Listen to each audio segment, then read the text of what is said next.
Hello everyone. Nipah virus নিয়ে এখন প্রচুর আতঙ্ক ছড়াচ্ছে। নিপা ভাইরাস কিভাবে হয়? নিপা ভাইরাস হলে যে ফুসফুসে সংক্রমণ হচ্ছে সেটার ট্রিটমেন্ট খুবই দুঃসাধ্য।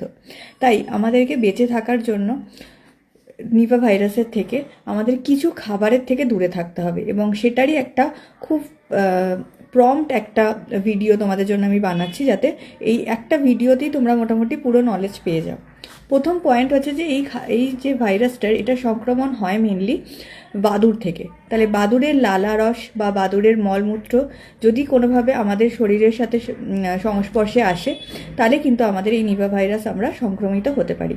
এবং সেটা কিভাবে সম্ভব? সরাসরি সংক্রমণ খুব একটা হবে না, কিন্তু কিভাবে হতে পারে, যদি ওই বাদুড়, যে ইনফেক্টেড বাদুড় সেই বাদুড়ের লালারস যদি কোনো ধরো ফলের লেগে যায়, মানে ফলটা ধরো খেয়েছে, সেই ফলটা পড়ে রয়েছে, সেই ফলটা তুলে এনে কেউ পরিষ্কার না করেই খেলো।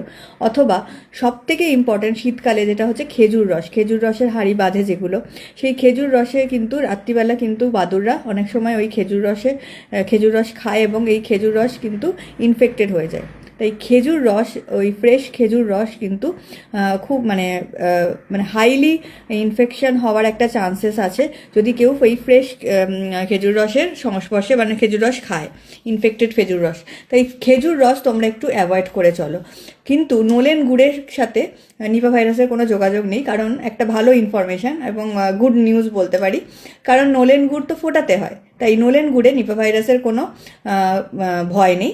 কিন্তু খেজুর রস থেকে দূরে থাকো, এবং ফল যা কিনে রাখবে সব কিছুই কিন্তু ভালো করে পরিষ্কার করে ধুয়ে খেতে হবে।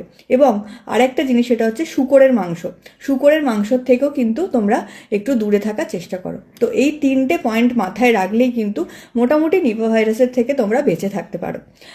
কেমন লাগলো জানিও ভিডিওটা, আর পারলে সবার সাথে শেয়ার করে দিও, কারণ এটা খুব ইম্পর্টেন্ট একটা ইনফরমেশন, যেটা সবার জানা উচিত।